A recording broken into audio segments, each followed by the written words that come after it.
The last note was found tucked inside a cereal box. Not slipped under a door, not left on a windshield, inside a sealed box of cereal that had never been opened, sitting on a shelf in a house that had been locked from the inside. It read, in neat handwriting, that police would later describe as almost too careful, like someone trying not to be recognized by their own penmanship. You stopped listening after the third one. I tried. That's it. No signature, no threat, no demands.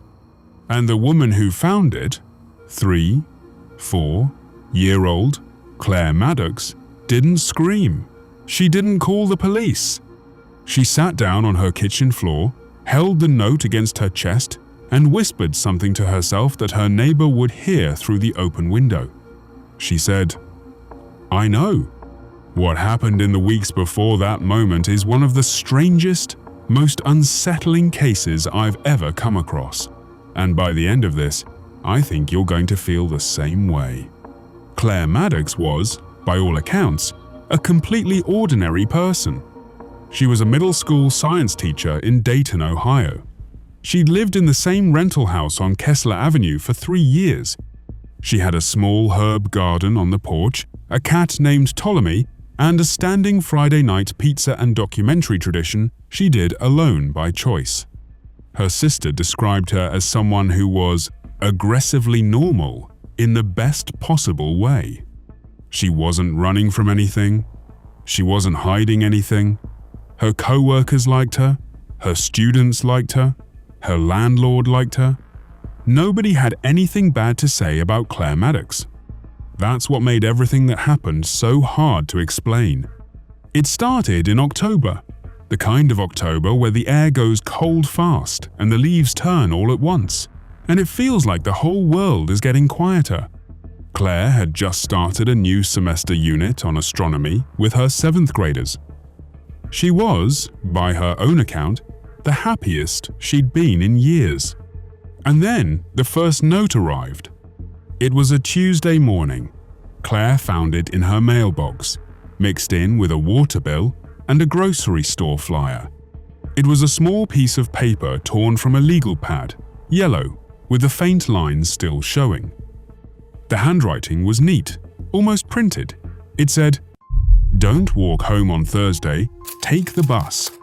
No name, no return address, no explanation. Claire's first reaction was to laugh. She thought it was some kind of joke, maybe a prank from one of her students, or a weird piece of junk mail from some new app or marketing campaign. She showed it to her colleague, Dan, in the teacher's lounge. He laughed too. They spent about 45 seconds speculating before the bell rang, and they moved on. Thursday came. Claire walked home, the way she always did, 6 blocks down Linden, cut through the parking lot behind the pharmacy, up Kessler to her front door. Nothing happened. She almost forgot about the note entirely. But 2 days later, she found out that on Thursday evening, just after 5 o'clock, there had been a gas leak in the parking lot behind that pharmacy. 3 cars had been evacuated. 1 person had been treated for dizziness. The fire department had taped off the whole area for 2 hours. The exact spot Claire would have walked through. At the exact time, she would have been there. She told herself it was a coincidence. A strange one, sure, but a coincidence. And she went on with her life. The second note came 11 days later. This time it wasn't in the mailbox. It was slipped under her classroom door, inside the school building, sometime between 7 and 8 in the morning, before students arrived. The custodian didn't see anyone. The front desk hadn't buzzed anyone in. It said, "Don't let Ptolemy outside this weekend. Keep the windows closed on the north side." Ptolemy was her cat, and that detail, the cat's name, made something cold move through Claire's chest. This wasn't a prank from a student. Students didn't know she had a cat. She'd never mentioned it at school. She kept Ptolemy inside that weekend. She kept the north windows closed. She told herself she was being paranoid, but she did it anyway. On Saturday night, a car jumped the curb 2 houses down and sheared off a section of fence. One of the wooden posts splintered and shot debris across the neighboring yards. The largest piece of shrapnel was found embedded in the siding of the house directly next to Claire's on the north side. Her neighbor's cat, an orange tabby who was usually outside in the evenings, had been let in early that night by coincidence. It was unharmed. Claire found out about it Sunday morning. She stood in her driveway, staring at the shrapnel, and she started to shake. She called the police that afternoon. She brought both notes. The officer who took the report was polite and thorough. He noted the details, cross-referenced the incidents, and told her there was no crime he could identify, no threat had been made, no laws had been broken, and both incidents, while unusual in their correlation, had natural explanations. He told her to call again if she felt physically threatened. She went home and double-locked her doors. The third note was waiting inside, on her kitchen counter. She had locked the house before she left. It read, "I'm not trying to scare you. I'm trying to help you. Please don't stop reading." Claire didn't sleep that night. By morning, she had made a decision. She was going to figure out who was doing this, because the alternative that someone could enter a locked house and leave a note without a trace was something she refused to accept. She bought a security camera. She changed her locks. She called her sister, who drove down from Columbus and stayed for a week. No one came. No more notes. Her sister thought the whole thing might have been a strange coincidence after all, that the first 2 notes could have been someone messing around. And the third note could have been there before she left and she'd simply missed it in her rush to get out. Claire almost believed her. And then, the week after her sister left, she started finding them everywhere. One inside a library book she'd checked out, tucked between pages she hadn't reached yet, with a note that said, "The brakes on the blue Honda. Don't let Marcus borrow your car." Marcus was a fellow teacher who borrowed her car occasionally to run errands during lunch. 2 days later, he asked to borrow it. She made up an excuse. That afternoon, a mechanic found that her brake line had been partially severed old corrosion, they said, but enough that hard braking could have caused a failure. Another note appeared inside her coat pocket, her coat that had been hanging in a locked closet. It said, "Room 114. Switch your class on the 14th. She was assigned to room 114. She switched without telling anyone why. On the 14th, a water pipe burst in the ceiling of room 114 during second period. 30 gallons of water came down in 4 minutes. If her students had been there, the projector and electrical panel above the whiteboard would have come down with it. Claire stopped looking for who was sending the notes. She started doing exactly what they said. The police, by now more interested, pulled security footage from cameras near Claire's school and home. They reviewed weeks of footage.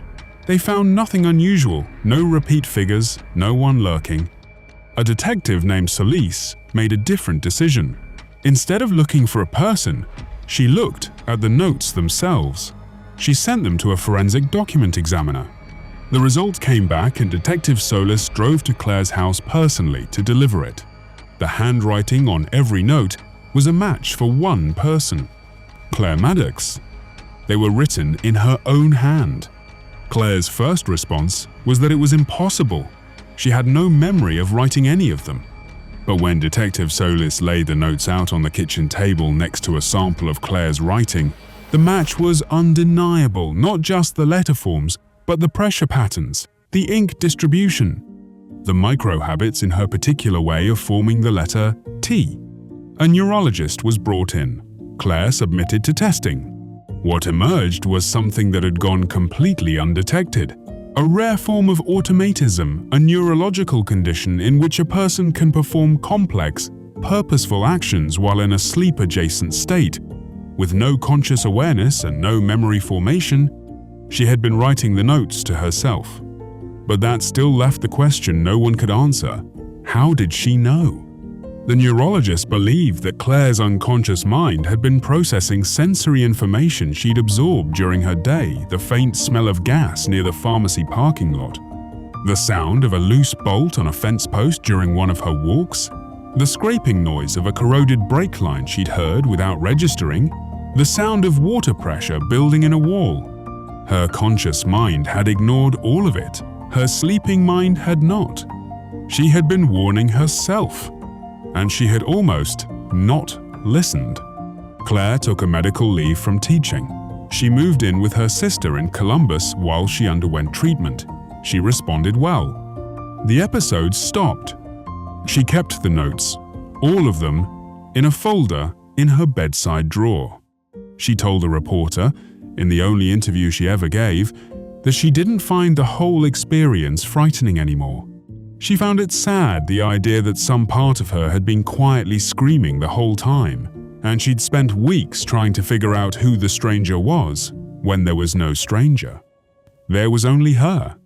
Detective Solis, who stayed in touch with Claire for years afterward, said something that stayed with me.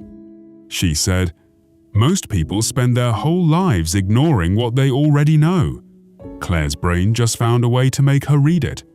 The last note, the one in the cereal box, the one that said "I tried," was written on a night Claire has no memory of. But the neurologist pointed out that by then, the notes had started to work. She had been listening. Whatever part of her wrote that note knew it. And it wanted her to know too. Some part of you already knows what it's been trying to say. The question is whether you'll find it before it runs out of ways to write it down.